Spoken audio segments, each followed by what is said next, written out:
کیا ماہ رمضان میں لوگ نہیں مرے؟ کیا عید کے دن لوگ نہیں مرتے؟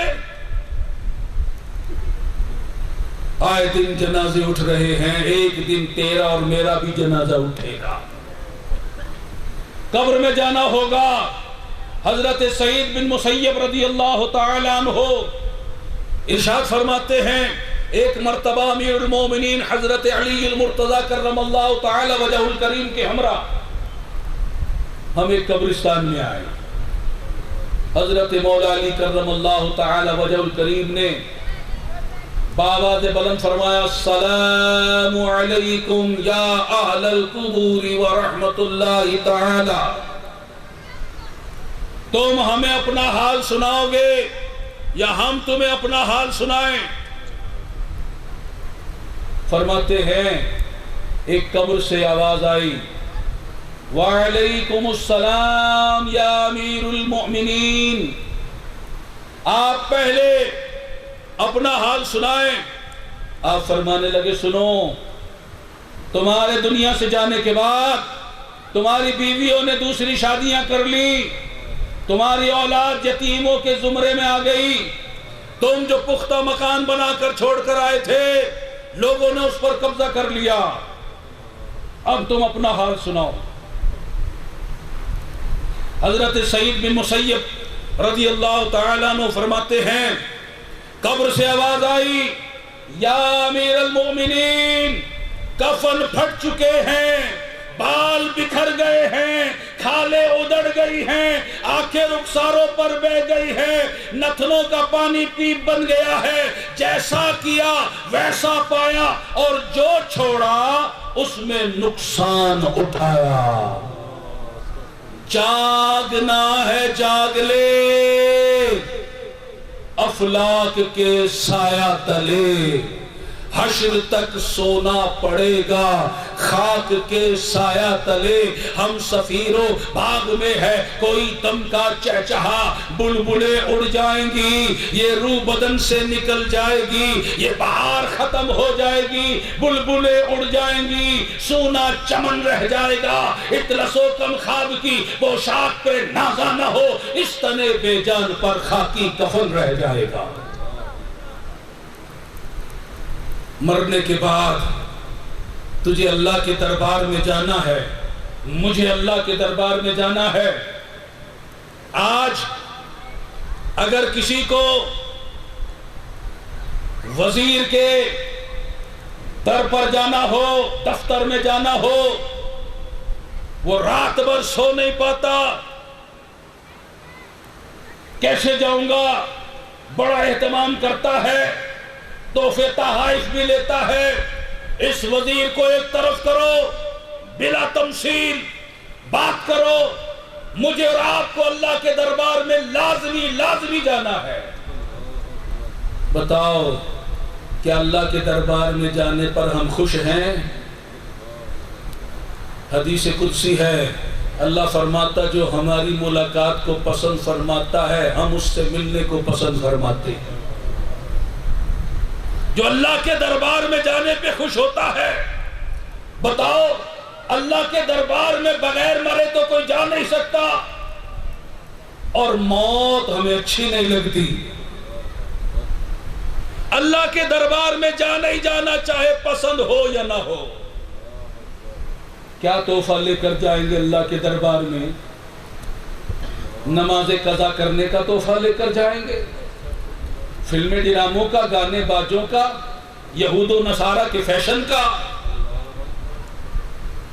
سود رشوت کا، ماں باپ کو ستانے کا، جوا کھیلنے کا، شرابیں پینے کا، فراڈ کرنے کا، لوگوں کے مکانوں پہ قبضہ کرنے کا، پلاٹوں پہ قبضہ کرنے کا، لوگوں کے مال پر قبضہ کرنے کا، قرضہ لے کے ہڑپ کر جانے کا، یہ تحفے لے کر جائیں گے؟ میرا اور آپ کا اللہ ہمیں خبردار کر رہا ہے۔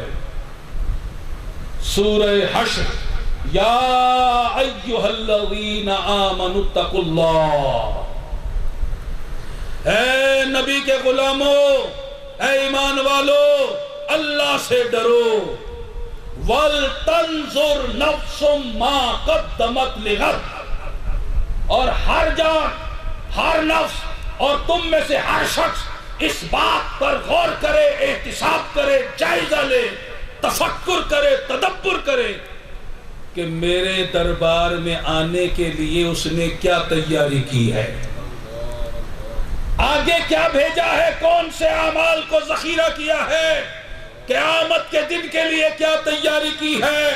واتقوا اللہ، پھر فرماتا اللہ سے ڈرو۔ کیوں ڈرو؟ ان اللہ خبیر بما تعملون، کہ وہ اللہ تمہارے ہر کام کی خبر رکھتا ہے۔ ارے اللہ کی زمین پر رہو، لاکھوں نعمتیں اس سے پاؤ، اس کا رزق کھاؤ، اور اس کی زمین پر اس کی نافرمانیاں کرو، اس کی شریعت کا قانون توڑو۔ آج اگر کوئی دنیا والا تمہیں 2 ٹکے دے دے، تم جی جی کرتے ہوئے اس کے پیچھے بھاگتے ہو، اپنی اولاد کو بھی اس کا غلام بنا دیتے ہو۔ ارے یہ تو اللہ ہے، شہنشاہوں کا شہنشاہ ہے، اس نے کیا کیا تمہیں نہیں دیا، سب کچھ تو دیا ہے، سب کچھ دیا ہے۔ لیکن آج اسی کی نافرمانیاں، اسی کی شریعت کی خلاف ورزیاں، اسی کے قرآن کی خلاف ورزیاں، اسی کے محبوب کی خلاف ورزیاں، اس کے محبوب کا طریقہ چھوڑ کر اس کے محبوب کے دشمنوں یہود و نصارہ کا فیشن اپناتے ہو، ہندوؤں کی رسمیں اپناتے ہو، اللہ کا قانون توڑتے ہو، غفلت میں پڑے ہوئے ہو۔ کیا تمہیں اللہ سے شرم نہیں آتی؟ تم ایمان تو یہ رکھتے ہو اللہ ہماری شارک سے قریب ہے، اللہ ہمیں دیکھ رہا ہے، وہ سمیع ہے، بصیر ہے، علیم ہے، خبیر ہے، مگر پھر بھی اسی کی خلاف ورزی کرتے ہو۔ میرے محبوب آقا کی بارگاہ میں ایک اعرابی آیا، دیہاتی آیا، کہنے لگا حضور میں نے توبہ کرنی ہے، دست حضور پر تائب ہو گیا، توبہ کر لی، گناہ بخشے گئے۔ اب توبہ کر کے جب پلٹنے لگا، کہنے لگا حضور جانے سے پہلے ایک سوال ہے، اس کا جواب عطا کیجئے۔ سوال یہ ہے، جب میں ماضی میں گناہ کر رہا تھا کیا میرا رب مجھے دیکھ رہا تھا؟ حضور نے فرمایا ہاں۔ بس یہ ہاں سننا تھی، دل کی دنیا بدل گئی، خوف خدا دل میں مچلنے لگا، ایسا خوف دل میں راسخ ہوا، سوچنے لگا کہ میں ایسا بے حیا بندہ، بے شرم بندہ، اس کا مالک، اس کا مولا، اس کا معبود، اس کا پروردگار، اس کا خدا اسے دیکھ رہا تھا، اور وہ اس کے دیکھتے ہوئے اسی کی خلاف ورزی کر رہا تھا۔ ایسا خوف، ایسی شرم آئی، زمین پر گرا، تڑپا، اور خوف خدا اور شرم خدا میں اس نے جان دی تھی۔ کیا اللہ سے ڈرنا صرف اسی کا حق ہے؟ ہمیں اللہ سے نہیں ڈرنا؟ کب ڈرو گے؟ کیا مرنے کے بعد ڈرو گے؟ مرنے کے بعد تو کافر بھی ڈریں گے۔ آج توبہ کرو، یہ توبہ کی رات ہے۔ آج معافی مانگو، یہ معافی کی رات ہے۔ توبۃ النصوح کرو۔ اللہ فرماتا ہے یا ایھا الذین آمنوا توبوا الی اللہ توبۃ نصوحا، اے ایمان والو اللہ کی طرف ایسی توبہ کرو جو آگے کو نصیحت ہو جائے۔ توبۃ النصوح کیا ہے؟ سیدنا فاروق اعظم اور دیگر صحابہ کرام فرماتے ہیں توبۃ النصوح یہ ہے بندہ توبہ کرنے کے بعد پھر گناہ کی طرف نہ پلٹے۔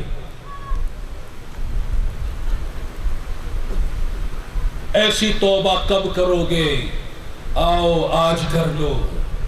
آج توبہ کی رات ہے، معافی کی رات ہے، صدا بلند ہو رہی ہے، آسمانوں سے ہے کوئی بخشش کا طالب جسے بخش دیا جائے، ہے کوئی معافی مانگنے والا جسے معاف کر دیا جائے، ہے کوئی بھکاری جسے خیرات دے دی جائے۔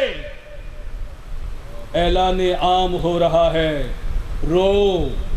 رونا نہ آئے، رونے والی صورت بناؤ۔ حدیث پاک میں ہے جو اللہ کے خوف سے اتنا ہی رو لے جتنا مکھی کا سر ہے اتنا ہی آنسو بہ گیا، اللہ اس کے چہرے پر دوزخ کی آگ کو حرام کر دیتا ہے۔ فرمایا کہ جس طرح تھنوں سے نکلا ہوا دودھ تھنوں میں نہیں جا سکتا، ایسے ہی اللہ کے خوف سے رونے والا دوزخ میں نہیں جا سکتا۔ آج رونے کی رات ہے، اللہ کے لیے رو۔ دنیا کے غموں میں تو بہت روئے ہو، آج اپنے گناہوں پر شرمندگی سے رو، اللہ کے خوف سے رو، توبہ کرو، معافی مانگو، استغفار کرو۔ اللہ کریم کرم فرما رہا ہے، آج اس کی رحمت جوش پر ہے، بخشش عام ہے، جو بھی مانگے گا اسے وہ عطا کرے گا۔